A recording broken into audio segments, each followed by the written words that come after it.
তারই ধারাবাহিকতায় আজকে 48তম প্রতিষ্ঠাবার্ষিকী পালিত হচ্ছে। ধরে আজ 48 বছর পেরিয়ে গেল, অনেক ত্যাগ অনেক স্বীকার করে আজকের এই অবস্থানে বাংলাদেশ আওয়ামী যুবলীগ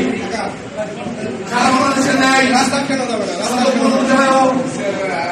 হচ্ছে, কিন্তু আমাদের ফরিদপুর জেলা আসন ভাঙ্গা সতর্ক জনপ্রতিনিধি যে একক শক্তি ভর করেছে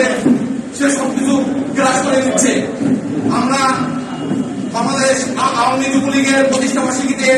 জননেত্রী দেশরত্ন শেখ হাসিনার কাছে একটাই দাবি জানাচ্ছি, অত্র 47 প্রতিষ্ঠাবার্ষিকীতে সম্পূর্ণ 48তম মধ্যে পা দেয়, ঠিক তার চেয়ারম্যান এবং যে সাধারণ সম্পাদক হয়েছেন তাদের হাত ধরে যেন কোন দুর্নীতিবাজ কোন লোক যেন এই সংগঠিত না আসতে পারে। সেই সাথে আমাদের জনগণের একটা আবেদন করবো, আমাদের সতর্ক আমাদের